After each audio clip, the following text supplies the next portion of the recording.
Alright, hello. Welcome back. I had a little bit of technical difficulty with the stream, so I had to restart it. Let's see if it works now.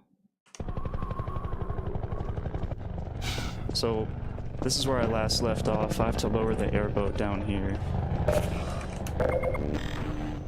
and fight this one.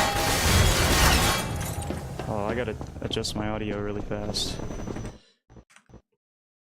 One sec.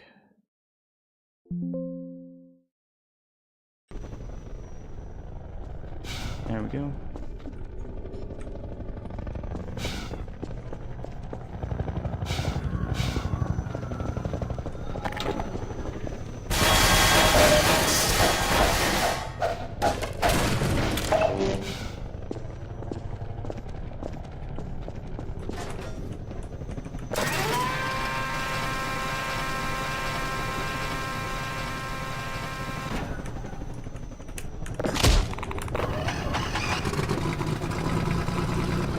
Okay, let's see which way I have to go.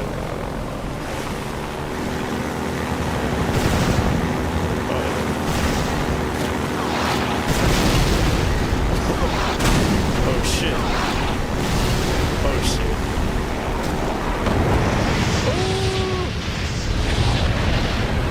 Where the fuck do I go? Yes.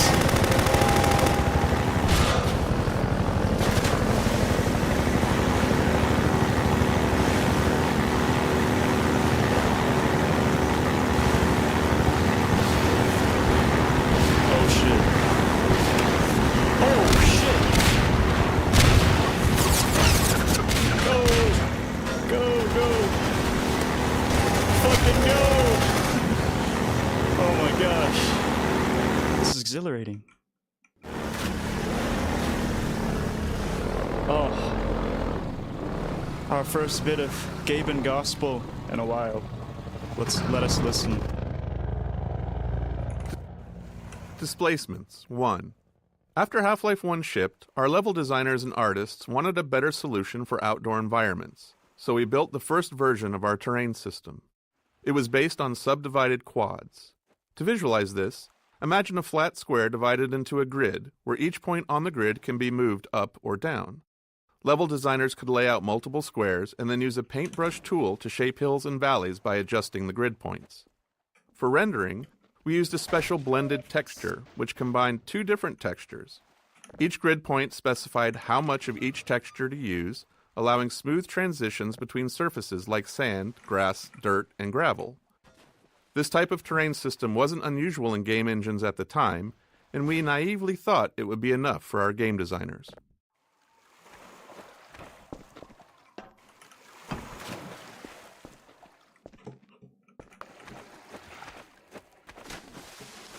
Oh, wait a minute. I remember there's a washing machine up here.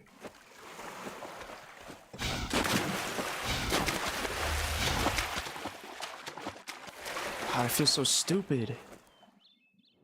Oh, wait a minute. I was supposed to let this stay up before I took all this shit and threw it in there so I could climb up there. Right? Let's see. Or am I tripping? How the fuck do I get up there?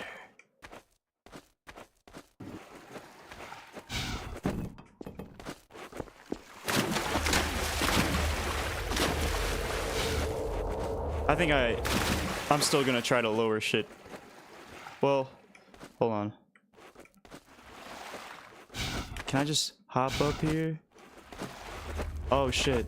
Thank goodness. We have found the solution. Displacements 2. Once the initial terrain system was up and running, we expected level designers to use it for outdoor spaces. Instead, they began experimenting, adding detail in unexpected places.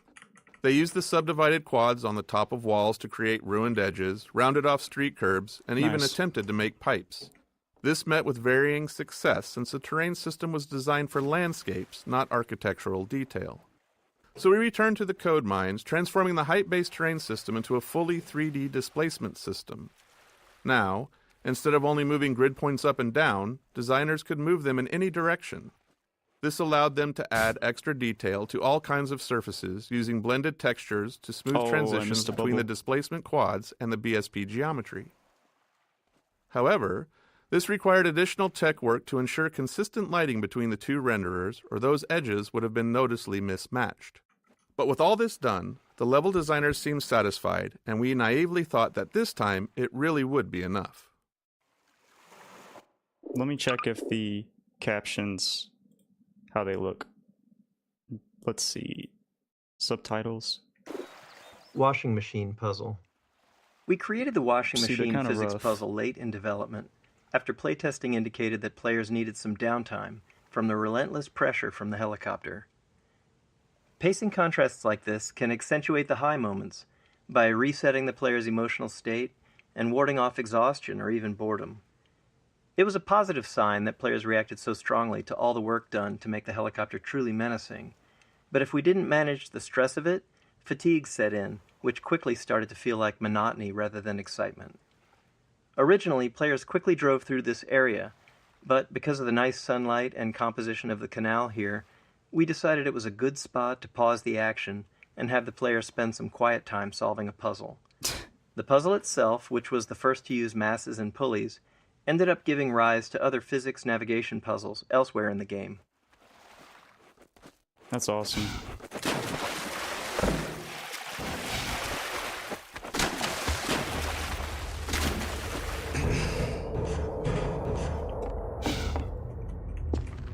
Oh yeah, I think I can just look at these. I don't even have to go up here and click E on them. Displacements. 3. With the general displacement system in hand, level designers didn't stop at adding detail to the world and returned to their original goals of building large-scale outdoor sections. This led to another round of updates to balance performance, ensuring the system could handle both fine detail and larger ground terrain. Texturing had to improve as well, especially to support complex structures like overhanging cliffs that weren't possible with the original height-based system. Designers, never one to rest on their laurels, also started using displacements to create caves and tunnels. While these additions looked great, they required even more technical adjustment. Eventually, we managed to wrangle the competing requirements of all the ways that displacements were being used, and they shipped in large sections of our game world. Looking back, displacements are a clear example of how technology and game design evolve together. It's a chicken and egg problem. We can't foresee all the ways a piece of tech will impact the game, but we also can't build the tech without knowing what it needs to accomplish. So, as is always the case, we have to build something. We start with a solid guess and see where it leads us. I'll show you what you're up against. He's got the combine mounted turret. That's sick. I love boarding mounts.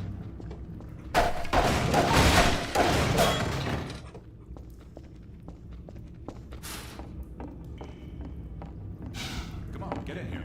Okay, I'm coming. Gestures. Each of our characters had a library of simple animations called gestures, which we could easily layer on top of other body movements. While originally planned as a production savings to allow us to reuse animations throughout the game, we found they actually had more utility than that. Humans often repeat certain movements, and these can be markers of a specific personality. As a result, our gestures library ended up capturing the essence of each character, helping to unify our animation team's understanding of who those characters were. This made it much easier for our animators to share any one character's workload among themselves, which production often required. I totally missed what you said, Rebel Man. I apologize.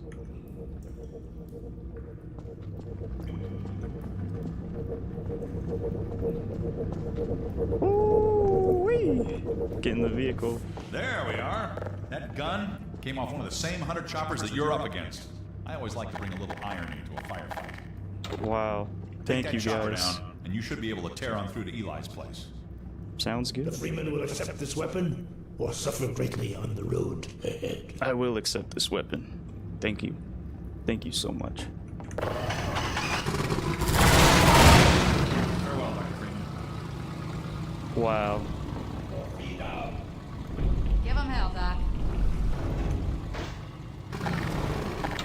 Well, before we start, I'm gonna listen to this. Airboat changeup. We heard from the playtesters that they wanted more varied gameplay from the airboat. Up until this point of the game, the player had no real way to fight back against the helicopter and other enemies, so it felt right to introduce a new weapon and in turn deliver a pacing change and set the stage for what would come next. In the subsequent areas, we added target practice to acquaint people with their new weapon. Extra physics force on the airgun projectiles meant targets would get sent flying and make it feel way more powerful than anything in the player's loadout. Even then, when it came to playtesting combat against the helicopter, a lot of testers still thought it was invincible and hadn't noticed our efforts to illustrate that it was taking damage from the Combine-mounted guns earlier. To get over this, we did the most obvious thing. We put the helicopter directly outside the tunnel in which you get the gun and make it extremely clear that you can and should shoot it. And it worked. All right, let's try.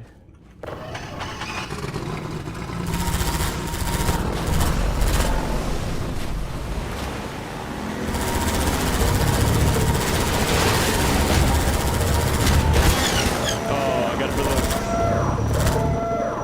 Come on.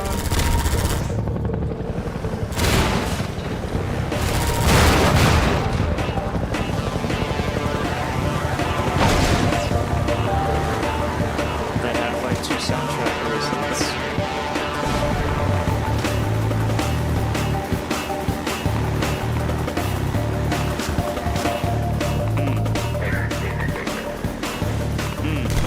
I knew I should have hit that jump.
Get some. Alright, hold on. Let me check this other piece of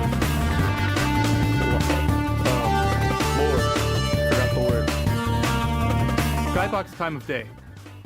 The skybox and fog color changes incrementally during this chapter. Ooh. This is meant to visually represent the passage of time as the player journeys through the canals and the chapter. Two fog color values in opposite directions help sell the illusion of the oblique angle of the sun. You can see it getting closer to sunset by this point. This culminates in the helicopter combat arena with the sun setting and Ravenholm visible in the skybox.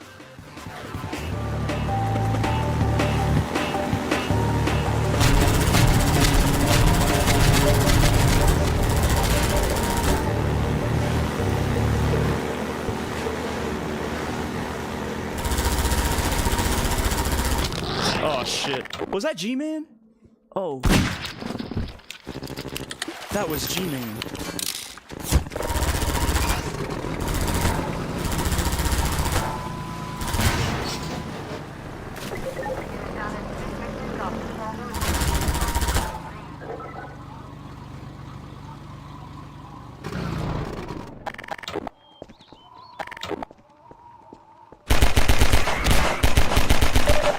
Oh shit.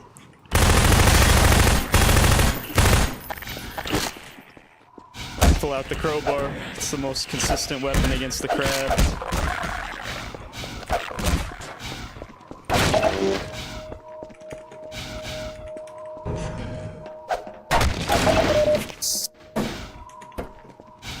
A Half-Life game is an ultimately linear experience, but we're always looking for ways to break up the player path and create nonlinearity at level scale. The slammed Oh, I cache, fucked up. replaced with a zombie and headcrab ambush, was entirely optional and built only to add some of that nonlinearity to this section of travel through the canals. Oh well. I feel like I'm missing like a way to path up there, but maybe I'm tripping. Fuck. Moving on, Gordon.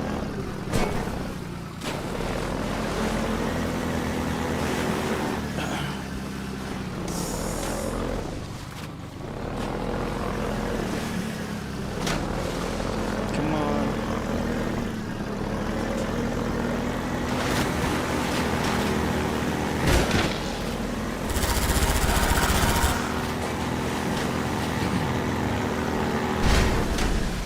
Oh my god.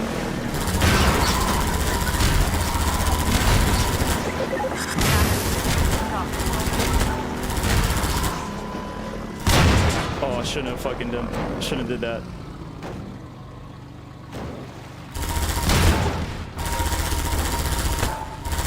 Are these things just infinite?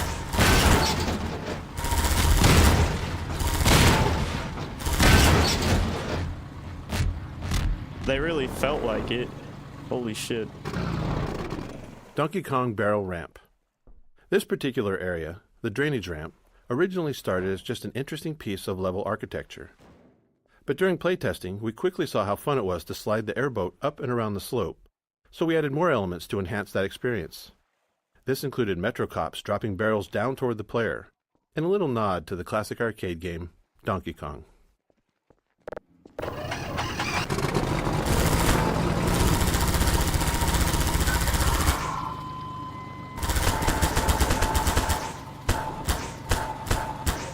That sounds like the Gmod tool gun.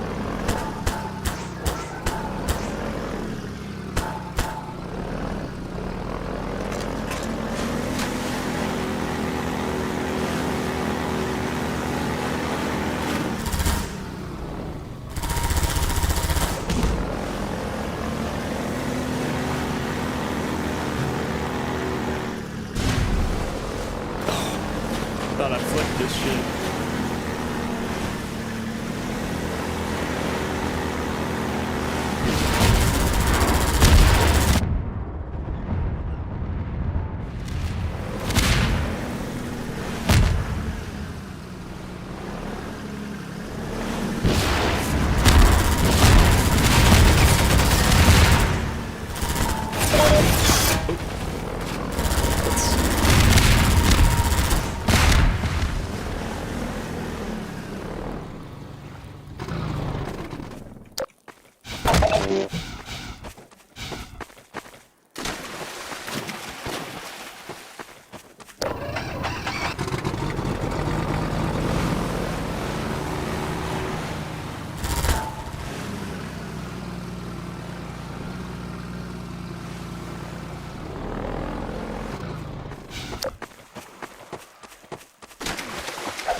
I love Half-Life.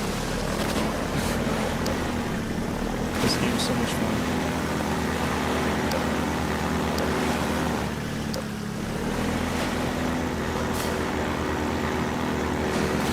I thought I was gonna get that job.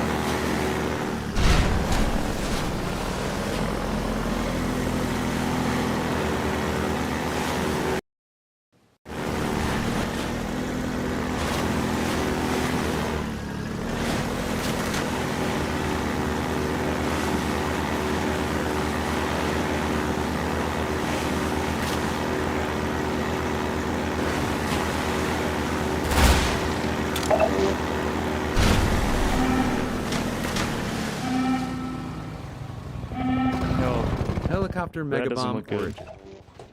The Megabomb helicopter attack was based on a bug where a programmer accidentally removed the bomb drop cooldown, resulting in the chopper dropping hundreds of bombs all at once.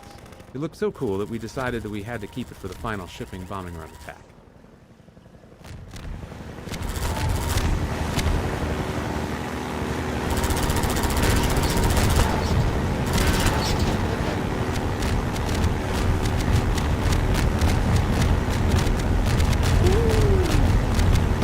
Doesn't look very nice.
See you later. It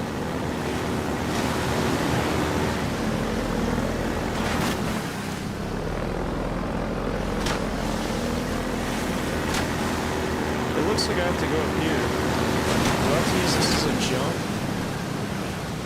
Or like what?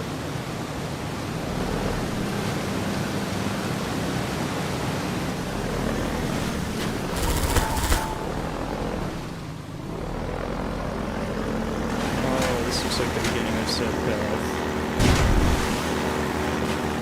Maybe?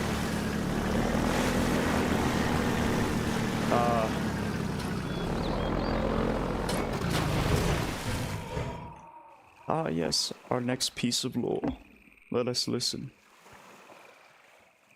Arena exit gate. The wheel mechanism to raise the exit gate was added specifically to force the player to defeat the helicopter before they can move forward. We often refer to elements like this as gating the player, using design elements to keep them from progressing until they've completed a necessary task. Here, it's quite they like literally doing a that gate. they like doing that in Half-Life Alyx too. When you're trying to grab the shotgun, and you have a wheel or something.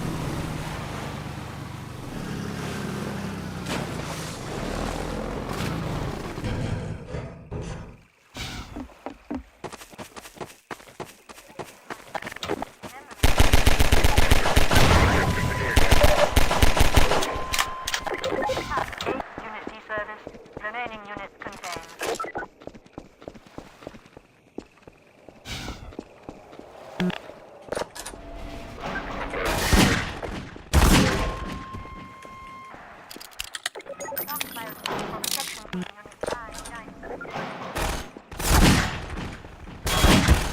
Damn, their AO is pretty good. Unit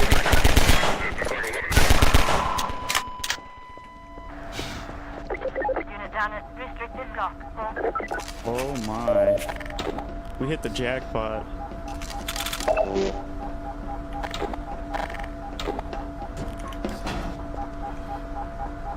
The fuck is this shit?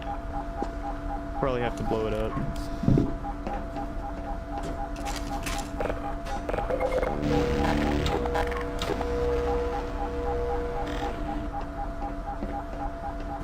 This looks like something you'd have to blow up. It's like all beepy and shit.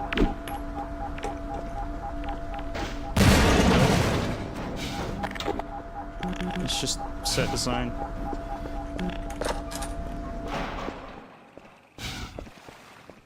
Alright, so I'm pretty sure we got everything over here. Another piece of lore. Helicopter Final Battle. We designed this area as the arena for the final showdown between the player and the Combine attack helicopter. It's the player's chance to finally eliminate the relentless enemy that's been hunting them since fleeing underground after leaving Kleiner's lab. This area went through many iterations to get right. It needed ample space for fast-paced vehicle combat, a smooth movement flow with clear path options, G-Man. and reliable performance. Oh, he's watching me. We also aimed for visual clarity suited to combat, I've seen him striking twice, but not bro. overly noisy, while ensuring it would serve as a memorable vista once the helicopter is destroyed. Bro, that motherfucker's watching me.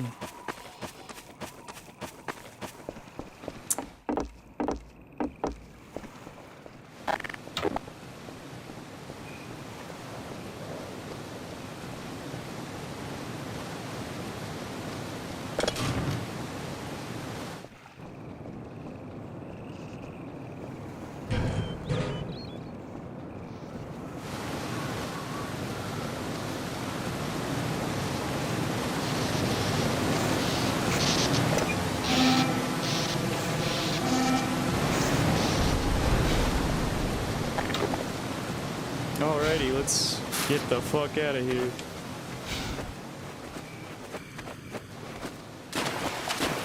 Oh, you know what? Probably shouldn't have did that. It's pretty far run.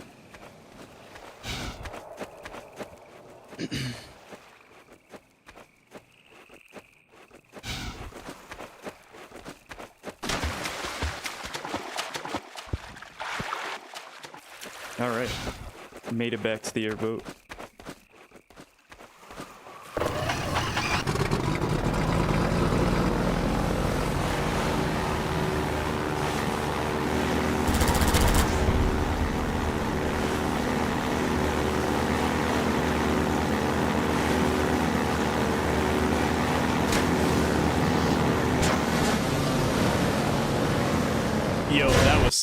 That was badass. I just did a backflip.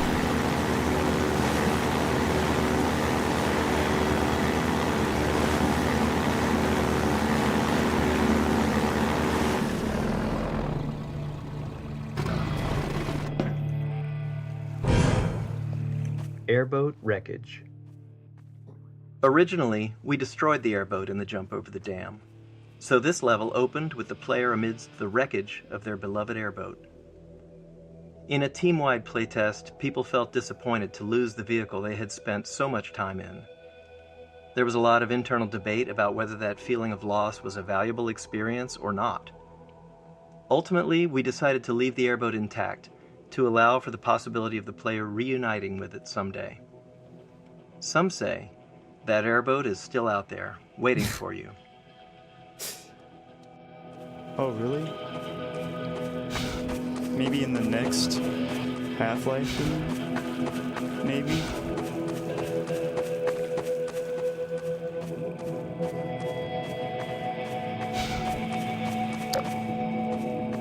Oh, this is creepy. Alex and Mossman.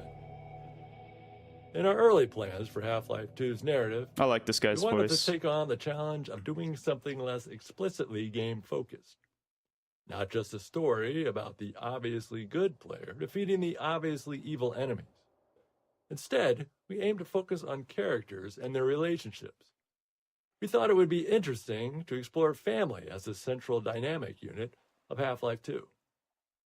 The tension between Alex and Mossman emerged from that idea, and we liked it because it felt relatable, something players could understand and empathize with.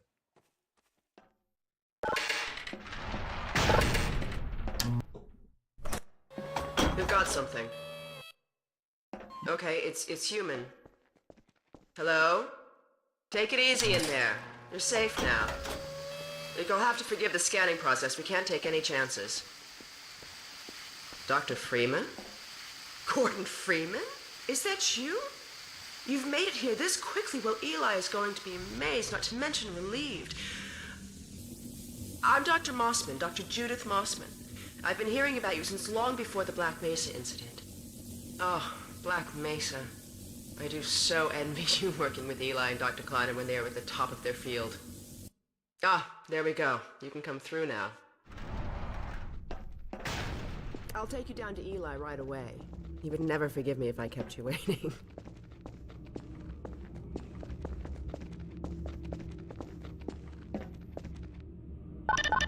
For those who know, we could certainly use the extra For those help who don't around know, here. I'm not We've going to covered spoil a lot anything. of ground in the last few months, but things would go so much faster if we had more people with your training. We're closing in on a reliable local teleport technology. Something the Combine still hasn't mastered.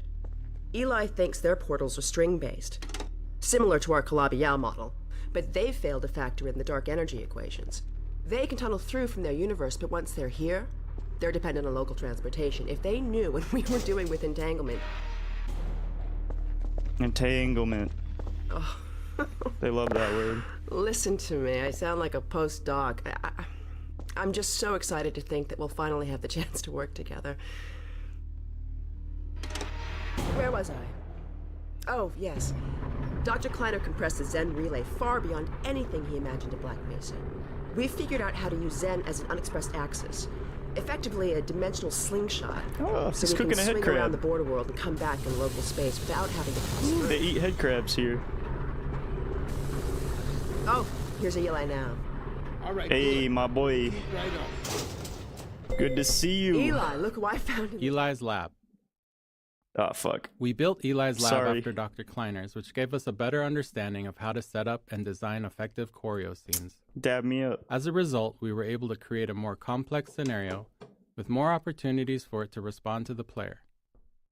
Having multiple characters doing their own thing around the room made staging tricky, and it took a lot of iteration and playtesting to get it to run smoothly.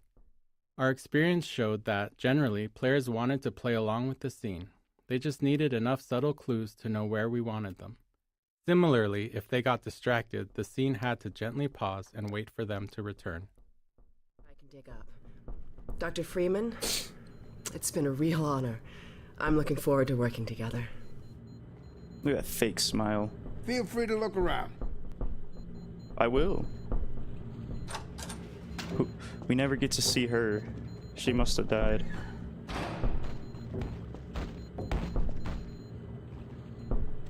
We're still not sure what that does. Alex I wish brings in this Half-Life Alyx strangest they could have elaborated on Mom a little bit, but they didn't. I don't think so. Maybe they did, and I'm incorrect. We want to put this dense chunk of visual story here because it's the place the game is most explicit at telling players to explore a space. Even though its primary job is world building, we still take strides to highlight the relationship between Eli and Breen, giving context to the world's central conflict. So, my question is how, with all the world's governments, these scientists from Black Mesa negotiates with the Combine. Maybe it's because they have the technology. Oh, Gordon. I have Vortigaunt no said idea. you were here. But Can't believe I have you no made it idea so how quickly on Breen foot. becomes the I administrator believe he broke your of record, Earth. honey. Well, he earned it. He's just I guess you he's proved you just can that handle guy, yourself you out know? there. There's nothing Gordon He's a can't necessary handle, evil too because with the possible exception he of is you. submitting to the Dad, Combine please. instead of letting us get destroyed. So like I think Breen is a complex character. Hugs and pickups. Sometimes even little things can be a nightmare to get working. For example, getting a character to hug another character, or even more simply, just to pick up an object from a table, can cause a lot of issues. Even worse, in our dynamic environment, where the characters and objects aren't in preset positions, and the players running around getting in the way, these require a level of synchronization that can be quite tricky. They're made harder because humans handle them without thinking. As you're moving to the table to pick up a cup, you're doing all kinds of preparation with your body to get your feet and hands in the right position to allow to do it comfortably. Everything ready right when you get there. If you're moving in to hug somebody, you're both doing it at the same time, adjusting constantly based on each other's movement. To get these features to work in the game involved a lot of synchronization work, making characters aware of each other and the world, and at the same time, getting them to know more about their future plans. It's tempting to want to break up, pick up a cup example into discrete steps. Walk to the table, face cup, pick up a cup, because it's much simpler that way, and it makes the steps nicely reusable. But that's how robots work, not humans.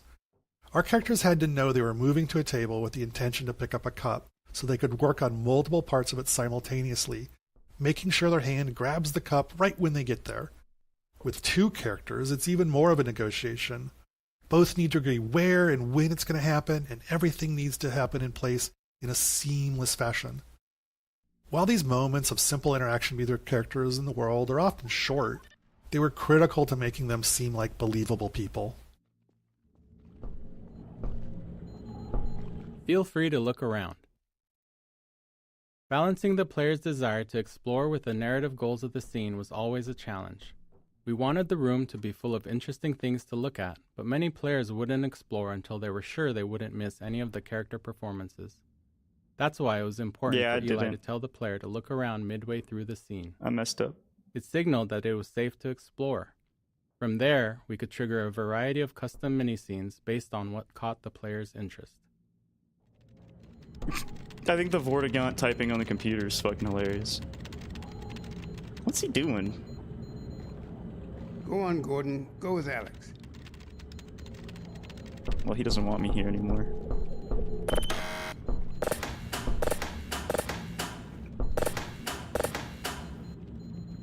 Is that the Zen crystal? The thing that ruined everything?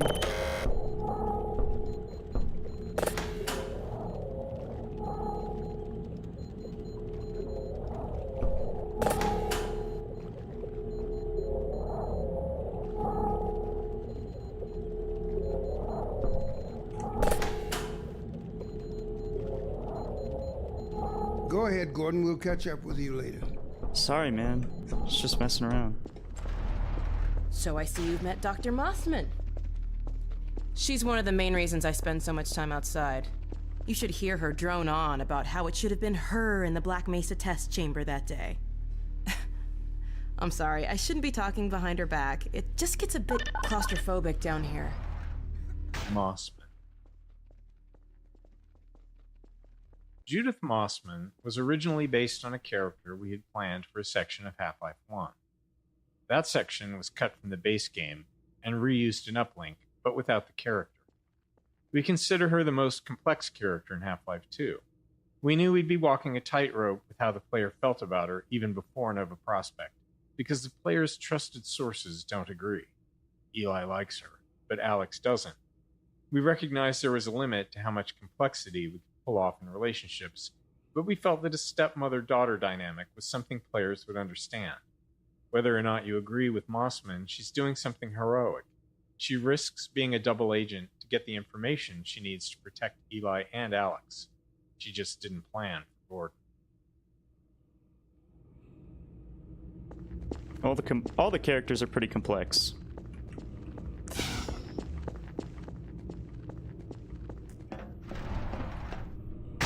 I would say Gordon is the least complex.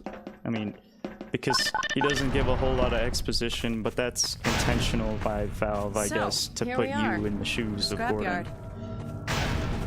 Oh, this is a gravity gun my father was gun. talking about. Yes. It's about time. You can call it the zero-point energy field manipulator if you really want to. It's designed for handling hazardous materials, but we mainly use it for heavy lifting. Give it a try. The primary trigger emits a charge. You can punch stuff and send it flying. I hope they have something equally as fun in Half-Life 3. But the gravity gun is just so iconic. Character lighting. In the first year of development, we were struggling to get our characters to feel as realistic as we wanted them to. There were actually quite a number of different problems, all of which eventually required specific technological and artistic improvements to fix. The first major problem was lighting. At the time, lighting technology in games had many shortcuts, some due to performance, but many due to misunderstandings of how it all works. To make characters look good at the time, models and textures had to be created with much of their lighting solution baked into them, like shadows and glossiness. The characters looked cool, but they also looked like video game characters. We started building Alex with this approach, because that was how you were supposed to do it. We used the bake solutions and lit her like a movie actor, essentially as if she had a custom lighting rig that followed her around and ensured she always looked good. But it didn't really work. The range of lighting environments and the dynamic nature of video games meant that she'd look great in some environments, but always end up looking terribly unrealistic at some point. We tried iterating on our lighting rig, increasing its capabilities, but eventually it felt like we were at a dead end. Returning to the drawing board, we decided to try a different approach. We built her and the lighting and the textures from the ground up, throwing everything away, focusing on not on what we wanted her to look like in our ideal lighting, but on how things were supposed to work in the real world. It might seem obvious, but it wasn't how it was done, at least not in video games. When looked at outside the game's renderer, these models and textures actually looked worse than the previous versions, but we managed to methodically pull out all the shortcuts and misconceptions about how light and texture and graphics cards worked and put it all back together. After all that was done, when we were finally able to look at Alex in-game with her new models and textures in a dynamic environment that kept her visually consistent at all times, well, she looked great. Totally seamless and part of the Half-Life 2 world. Facial technology. We wanted players to care about our characters, and to even have a chance at achieving that. We knew we had to invest a lot of technology for our characters' faces. It's well understood that humans are wired to pay attention to faces, subconsciously reading all kinds of information from them, so it's an extremely high bar, and if we couldn't reach it, we'd probably push players away from our characters, not towards them as we hoped. We started out doing a lot of research. It was not heartening. The best examples we could find weren't anywhere near close to being able to be run in real time, while the best real-time ones weren't close to the quality we wanted. We wanted to look as good as an animated movie, but they often took hours to render frames and were totally linear, authored by up to 100 animators, whereas ours had to be dynamic. A character might be trying to speak dialogue or a facial move derived from a player's actions and created by just a handful of artists. These requirements eventually led us to Dr. Paul Ekman's facial acting coding system, a system for taxonomizing human facial movements done back in the 1970s. It gave us a vocabulary for describing facial movements throughout our tools and code, and a target to aim for when designing our characters' faces. With it as a framework, we started a many-year process of iterating on how we built faces and heads of our characters. Where others had tried taking bits of Ekman's work, we wanted to try to use it all. That meant a lot of time spent figuring out how to do each piece within the tight performance constraints we had. But we also spent a lot of time just looking at people and faces, trying to find the extra features that would add the most value, like skin elasticity, teeth shadowing.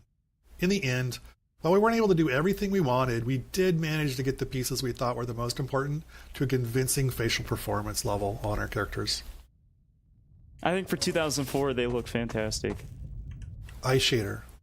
Another critical part of getting character faces to be convincing was in the eyes. Humans are great at reading eyes. There's a part of your brain dedicated to it, down to knowing where somebody is looking based on the reflections on the eyeballs. But there are all kinds of subtleties that matter. Eyes aren't actually spheres. Eyelids get distorted by the cornea moving around underneath. Eye movement can increase the odds of blinking. Eyes don't actually line up directly behind the pupil. They're shifted slightly. All these little details might feel small or unnoticeable, but the absence hurts the believability of the character. We worked on eyes for a long time, iterating our eyeball model and feature set little by little. Some things required external interfaces, like what things in the environment were interesting to look at, where others were automatic, at a subconscious level in the AI, like blinking, an obvious requirement, but one that's subtly confusing if it's wrong. Eye reflections had a particularly large impact. They're ultimately a tiny amount of real estate on the screen, but the difference they made was enormous. We knew we were finally done when we reached the point where, with our eye shader off, a character looked like a doll, human-like, but unconvincing in some way that was hard to describe. But when we turned it on, suddenly it felt like a human was looking at us.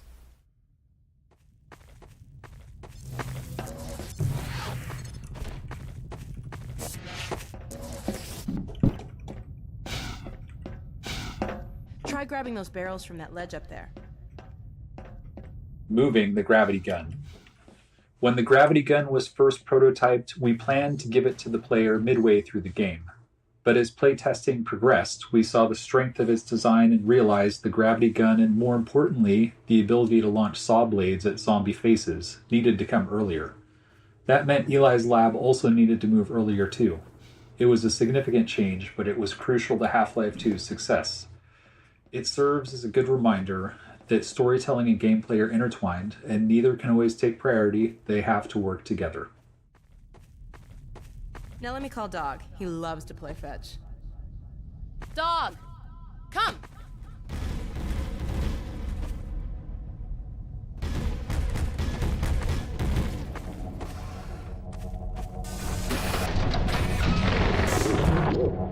Good doggy.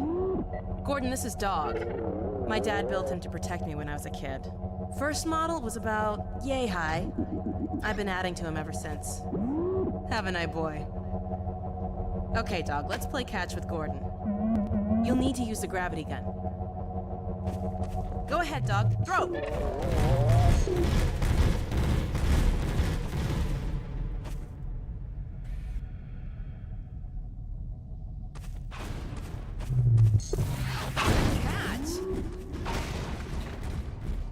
Oh, I thought he was going to catch it.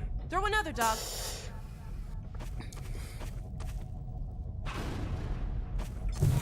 Awesome. Another one, Dog. Well, I guess he's not going to catch it.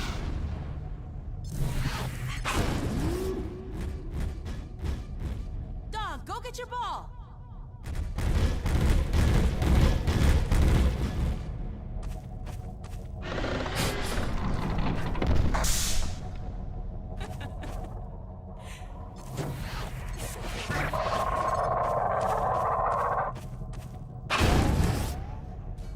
Go get it. Throw it, Dog. Good throw. Can I throw it back? Can you catch it? Oh, yeah. Let's get it. Let's play some fetch. Alright, let's see if I can shoot the 3. Oh, shit. I thought I almost got it. Let's shoot the 3. Oh, fuck. I might just have to do half court because I suck at this game. When I told you Dog liked to play fetch, I didn't tell you who'd be fetching, did I? Wait, is this... Nice shot! Okay. I was just trying to see if it actually would count or make an indicator. So I did miss. Okay, Gordon, let's try something else. Damn it. Throw something bigger. I'm gonna try to get one basket at least.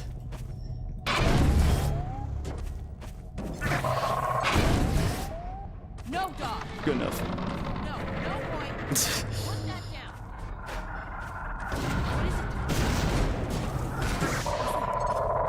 Scanners! Oh, Combine sweeping the area. Gotta head back to the back. Come on,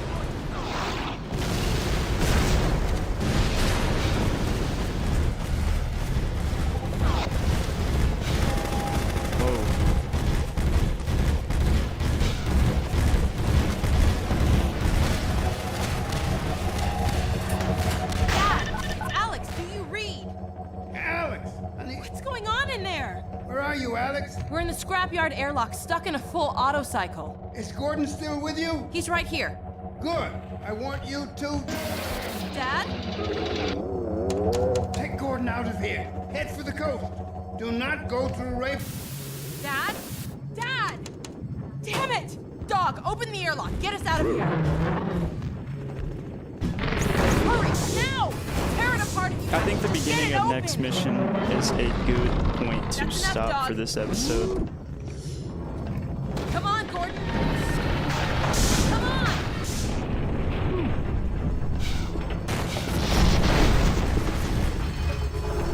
This has been...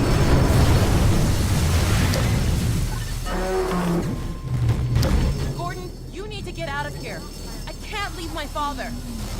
Dog, take Gordon to the Ravenholm tunnel, then circle around and try to meet up with me. Hurry!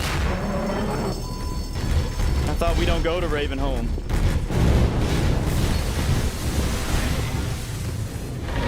But I thought we don't go to Ravenholm.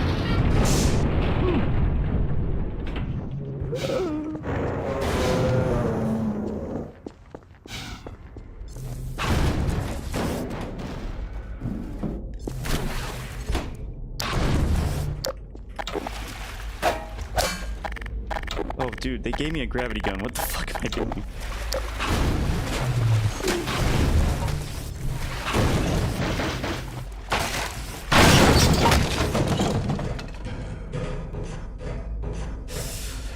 Alrighty.